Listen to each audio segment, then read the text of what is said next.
Travel with Aarti and गौरव पर आपका स्वागत है। आज हम जाएंगे खोले के हनुमान जी के दर्शन करने, जो कि जयपुर का बहुत ही प्रसिद्ध मंदिर है, और आपको भी उनके दर्शन कराएंगे। उम्मीद है आपको हमारे साथ ये सफ़र बहुत प्यारा लगेगा। दर्शनों के साथ साथ हम आपको वहाँ के मनोरम दृश्य भी दिखाएंगे और ये हमें उम्मीद है कि वो आपको बहुत पसंद आने वाले हैं। अगर आप लोगों ने हमारा channel travel with Aarti and Gaurav को लाइक और सब्सक्राइब नहीं किया है तो आप इसे जल्द से जल्द लाइक और सब्सक्राइब कीजिए और दबाइए बेल आइकन, ताकि हमारे आने वाले वीडियोस के नोटिफिकेशंस आप तक पहुंच सके।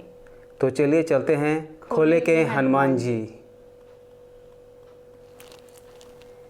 हम खोले के हनुमान जी पहुंच गए हैं।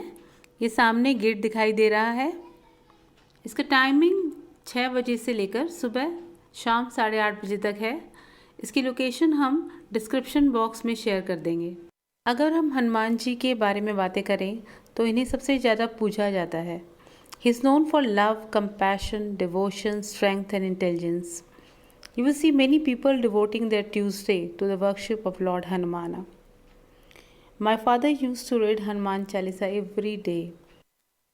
एक बार जब माँ Sita told Hanuman that she applied sindoor for the long life of Lord Rama, Hanuman smeared himself in sindoor with the hope that this will extend Lord Rama's life even more. ऐसा प्यार था उनका प्रभु श्री राम के लिए। इसी कारण से उन्हें सैफरन कलर में भी पूजा जाता है। मंदिर थोड़ी ऊंचाई पर स्थित है, पर रोड बहुत अच्छी बनी हुई है, इसलिए आपको ऊपर जाने में कोई प्रॉब्लम नहीं होगी। रास्ता भी बहुत प्यारा है। देखिए चारों तरफ हरियाली है और बहुत ही प्यारा सीन नज़र आ रहा है। ये हम पहुंच गए हैं यहाँ के पार्किंग एरिया में। बहुत बड़ा पार्किंग एरिया है और यहाँ पे पार्किंग बिल्कुल फ्री है। यहाँ पर आप सेफली अपनी गाड़ी पार्क कर सकते हैं। जयपुर के हनुमान मंदिरों में खोले के हनुमान मंदिर का एक विशेष स्थान है।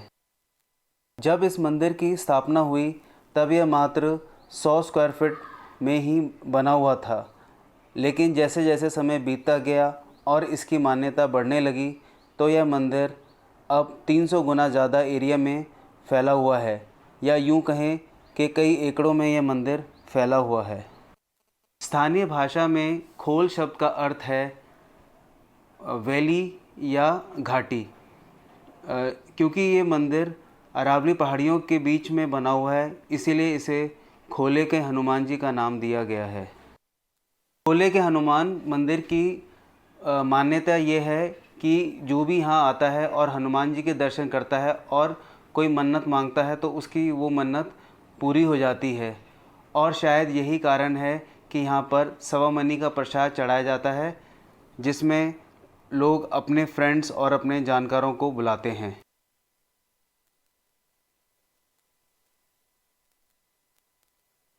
और ये देखिए यहाँ पे ये जूतों का स्टैंड है। मंदिर में एंट्री करने से पहले ये यहाँ पर आप अपने जूते चप्पल वगैरह यहाँ उतार सकते हैं और यहाँ रख सकते हैं।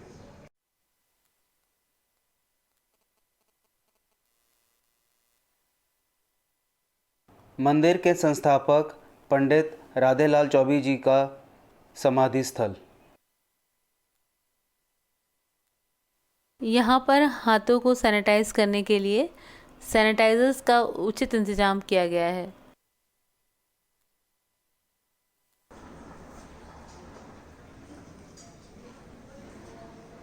अब हम सीढ़ियों के द्वारा ऊपर की तरफ जा रहे हैं, मंदिर की तरफ। ये देखिए कितनी सुंदर चित्रकला करी गई है। और मंदिर में प्रवेश करते ही आपको शिवलिंग के दर्शन होंगे।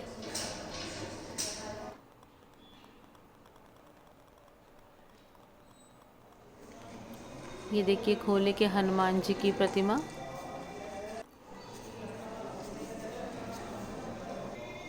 इनके साथ ही बेहद खूबसूरत प्रतिमा है गणेश जी की, रिद्धि सिद्धि देवियों के साथ।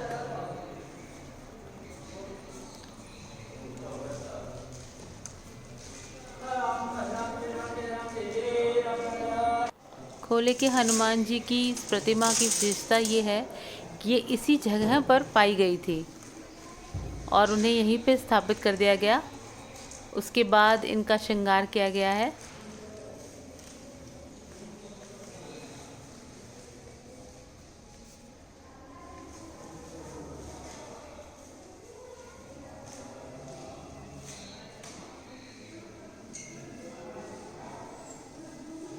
ये देखिए सुंदर चित्रकारी द्वारा रामायण का वर्णन। ये आर्टिस्ट चित्रों को सुधारते हुए, जो रंग पुराने पड़ गए हैं उन्हें ठीक कर रहे हैं। अभी हम खोले के हनुमान जी के प्रांगण में खड़े हैं और अभी हमने अंदर जाकर हनुमान जी के दर्शन किए और आप लोगों ने भी हनुमान जी की प्रतिमा को देखा। तो आइए चलिए आगे देखते हैं इस मंदिर के अन्य जगहों को। इस स्थान पर आप हनुमान चालीसा का पाठ कर सकते हैं।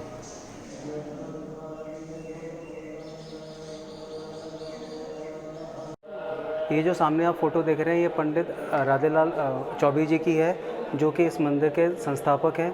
ऐसा कहा जाता है कि बहुत पहले जब ये इन पहाड़ियों पे आए थे तब इन्होंने एक चट्टान पे हनुमान जी की एक उकेरी हुई मूर्त को देखा था। तब से ये निरंतर यहाँ आते थे और हनुमान जी की पूजा अर्चना करते थे और इन्हीं के अथक प्रयासों से ये खोले जी हनुमान जी मंदिर की स्थापना हुई थी। ये देखिए यहाँ हनुमान जी की हनुमान चालीसा और अलग अलग भगवान की ये सब रखी गई हैं, किताबें रखी गई हैं जिन्हें आप निकाल कर पढ़ सकते हैं। सुंदरकांड की हैं, वैभव लक्ष्मी जी के व्रत की हैं, श्रीमद् भागवत गीता हैं। तो अगर आपने साथ नहीं लाए हैं तो आप यहाँ से लेकर इनका पाठ कर सकते हैं।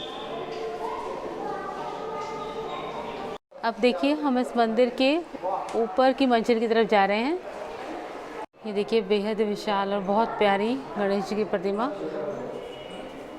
रिद्धि सिद्धि देवियों के साथ।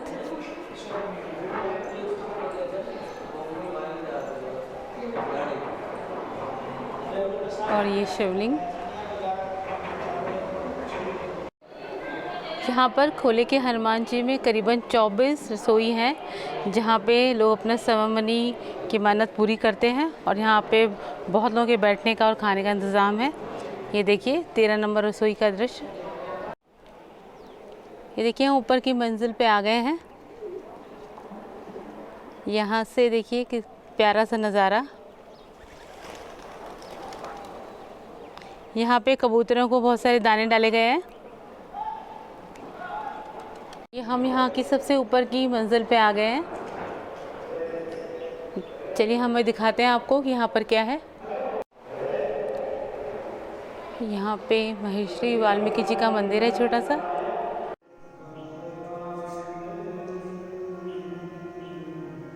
खूबसूरत राम दरबार, कितनी खूबसूरत मूर्तियाँ हैं। ये कितने खूबसूरत चित्रों द्वारा रामायण का वर्णन किया गया है।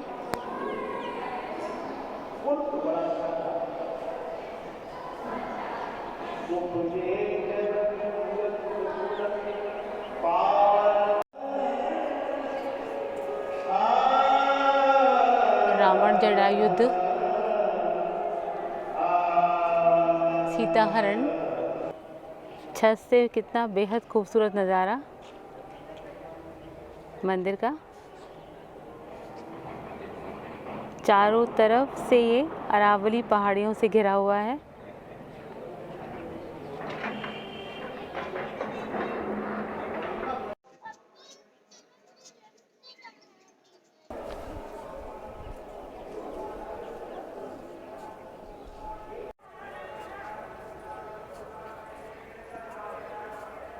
ये मंदिर एक तरह से राजपूती और मुग़ल आर्किटेक्चर का नमूना है। ये देखिए उसी प्रकार डोम्स बने हुए हैं और इनमें कार्विंग करी गई है। अभी क्या बना रहे हैं आप इसके अंदर? ये केसर वाली बर्फी है, गुलाब सकरी।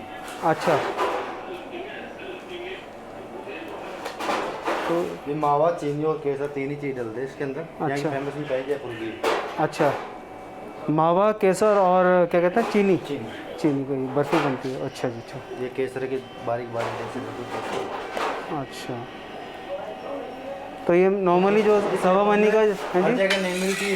अच्छा, ये अपनी जयपुर की खास स्पेशलिटी है ये। यही मिलती है खोले हनुमान जी। जी जी। यहाँ का देंगे टेस्ट, हर कहीं नहीं मिलेगा आपको। तो आप ये देख रहे हैं यहाँ पर ये केसर की बर्फ़ी बना रहे हैं, जो कि केसर, मावा और चीनी की बनती है। और उन्होंने हमको बताया कि ये जयपुर की ख़ास बर्फ़ी है, जो कि सिर्फ जयपुर में ही मिलती है। अब और क्या क्या बनता है यहाँ पर सवामनी के प्रसाद? पेड़े, लड्डू देसी घी में, पेड़े लड्डू देसी घी के अंदर, और ब्राउन पेड़े मावा के सिके हुए। अच्छा, मावा के ब्राउन पेड़े यहाँ मिलते हैं। शिकर खाटू श्याम जी के मथुरा जी मिलते हैं, मथुरा के पेड़े। अच्छा, सेम उन्हीं का टेस्ट मतलब जो मेन मथुरा के अंदर मिलता है उसका सेम टेस्ट आप यहाँ बनाते हैं। अच्छा अच्छा, तो आप बेसिकली यहाँ जयपुर से ही हैं क्या? मतलब आप वहाँ से आए हैं क्या? यही जयपुर से, ठीक है। अभी हम लोग यहाँ पर खोले के हनुमान जी आए हैं, और जो भी भक्तगण यहाँ पे आते हैं वो यहाँ से मिठाइयाँ लेते हैं। ये यहाँ पर की मिठाइयाँ हैं, ये पेड़े हैं, ब्राउन पेड़े, वाइट वाले पेड़े, और ये लड्डू। और अंदर देख रहे थे ये गुलाब सकरी है, ये यहाँ की जयपुर की फेमस बर्फ़ी है, जो कि गुलाब, मावा और चीनी से बनती है जी। चंद जी, जो यहाँ पर सवामनी का प्रसाद जो बनता है उसके बारे में थोड़ा बताएंगे आप कि किस तरह से लोग आपको देते हैं ऑर्डर, और फिर किस तरह से आप उसकी करते हैं तैयारी? सवामनी का प्रसाद अंदर रसोई में होता है चूरमा, दाल, बाटी जी। उसमें फ्लेवर होते हैं। 2 चूरमे बना लो, 3 बना लो, सादा, बेसन, गुलाब, पाइनएप्पल, सादा बाटी, मसाला बाटी। पहले आप चूरमा बनाते हैं, चूरमे के 3 फ्लेवर होते हैं, या तो कौन सा वाला आपने? सादा, बेसन का, गुलाब या गुलाब का। हाँ, 3 तरह के चूरमा होते हैं। अच्छा जी, फिर बाटी सादा, मसाला, मेवा। सादा, मसाला या मेवा की बाटी होती है, ठीक है। दाल खड़ी, मिर्ची के टिपोरे, दाल और कड़ी कड़ी बनती है। अच्छा, मिर्ची के टिपोरे, अच्छा, पापड़ चावल वगैरह वगैरह, नींबू पानी। ये मतलब नॉर्मल यही रहता है यहाँ पे जो अपन सवामनी का प्रसाद चढ़ाते हैं। तो उसके अंदर जो ये क्वांटिटी जो सवामनी बोलते हैं, तो सवामनी का मतलब होता है कि 51 किलो। 51 किलो सूखा। अच्छा, सूखा होना चाहिए। 51 किलो वेट, ठीक है। उसमें 150 से 200 आदमी आराम से खाना खा सकते हैं। मतलब अच्छा, 51 किलो में 150 से 200 आदमी खाना खा सकते हैं, ठीक है।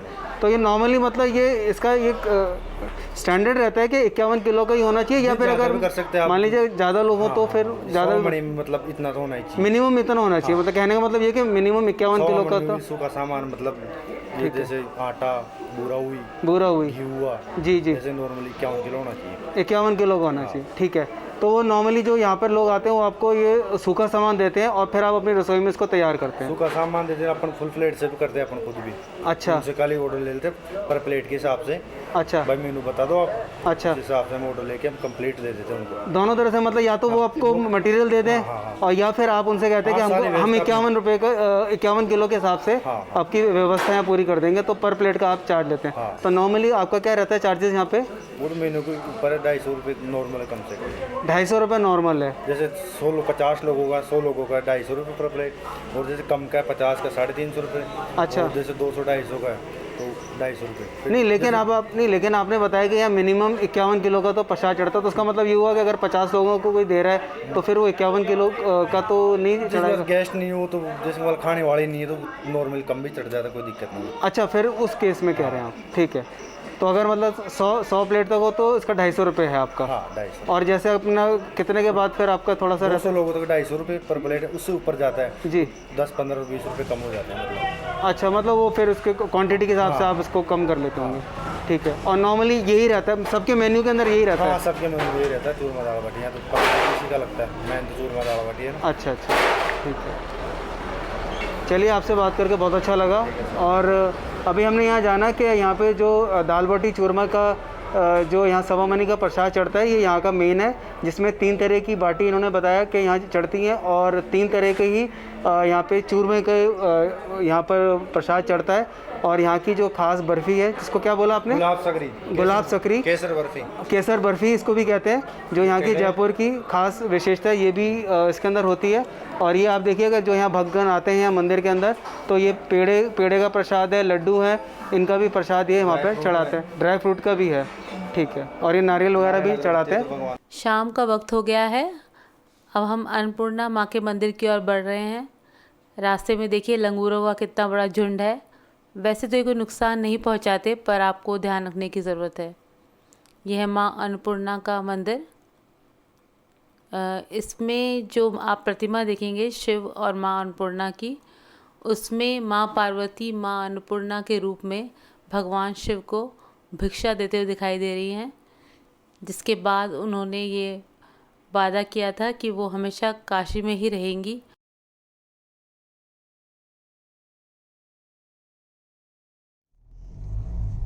अब हम वापस अपने घर की ओर रवाना होते हुए, उम्मीद है आपको हमारा वीडियो बेहद पसंद आया होगा। Thanks for watching.